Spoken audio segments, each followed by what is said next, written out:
The clear night sky offers one of the most beautiful views in nature. The eye adapts to the dark and the pupil widens to collect more light and thus allow fainter stars to become visible. But the light collecting area of the human eye is tiny. To peer much deeper into the night sky, astronomers need telescopes with enormous primary mirrors to do a much better job.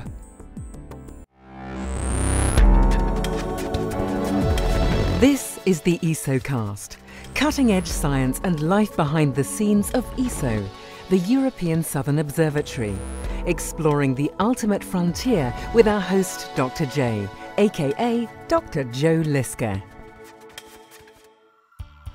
Why do astronomers want to have bigger and bigger telescopes? Well, it's pretty simple actually. There's only two reasons. The number one reason is that the bigger the primary mirror of your telescope, the more light you can collect per unit time. And that means you can observe fainter and fainter objects. The number two reason is that the resolution of your telescope, that is, the sharpness of the images that you can make with your telescope, depends on the size of the primary mirror. The bigger your telescope, the sharper the images you can make. But what are the limits? How big can you make a telescope? And what are the challenges encountered by telescope builders in making bigger and bigger mirrors? Since the invention of the reflecting telescope, mirrors have become larger and larger. When ESO's 3.6-meter telescope at La Silla started operations in 1977, it was a typical example of the classical design of the largest telescopes of that period. The primary mirror consisted of a single glass dish with a diameter of 3.6 meters. In order to make such a big mirror stiff and solid, it has to be relatively thick, which makes it very heavy. The 3.6-meter mirror is about half a meter thick and weighs some 11 tons. To allow this very weighty mirror to be pointed precisely, a massive yet precisely balanced telescope structure has to be built around it.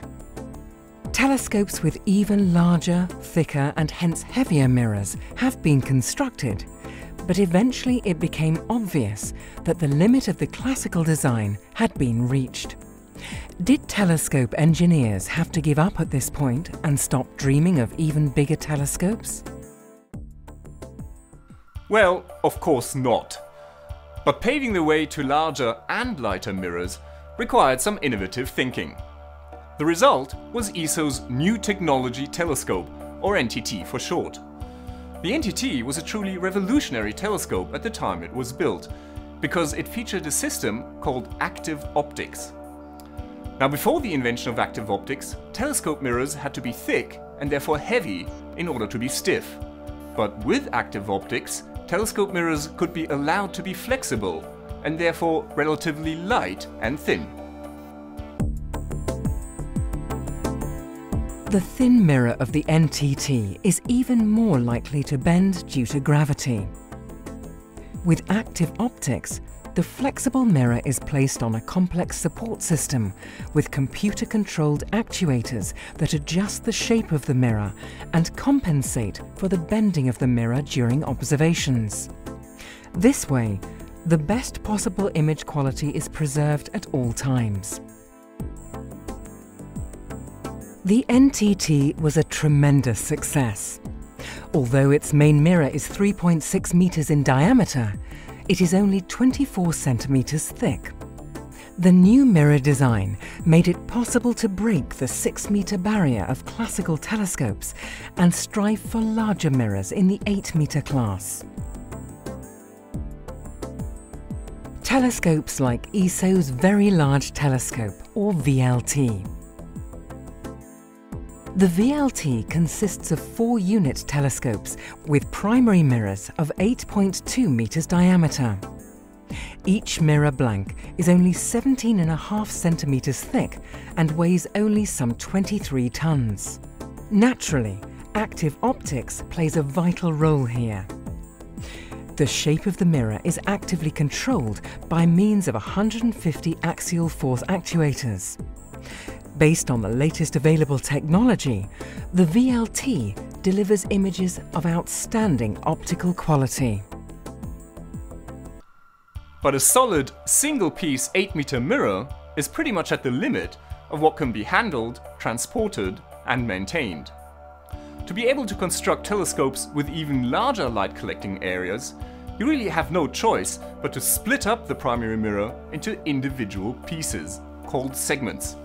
It was the concept of a segmented primary mirror that allowed astronomers and engineers to conceive of truly gigantic telescopes. Telescopes such as the future European Extremely Large Telescope, which is currently in its early stages of construction. The EELT will have a gigantic main mirror, 39 meters in diameter. It will be made up of 798 individual hexagonal segments, about 1.4 meters wide and just 5 centimeters thick. Each segment and its position with respect to the neighboring segments are computer controlled by the active optics system to maintain the perfect overall shape of the main mirror and its outstanding surface precision. All in all, the main mirror offers an unprecedented light collecting area of 978 square meters, which will collect about 15 times more light than any other existing telescope. With its 39-meter primary mirror, the European Extremely Large Telescope will be by far the largest optical and near-infrared telescope in the world. And not just at the time of its completion, but for decades to come. However, I'm sure that won't stop the engineers from conceiving of ways to build even larger telescopes. Who knows what size barrier will be cracked in the distant future. This is Dr. J, signing off for the ESOcast. Join me again next time for another cosmic adventure.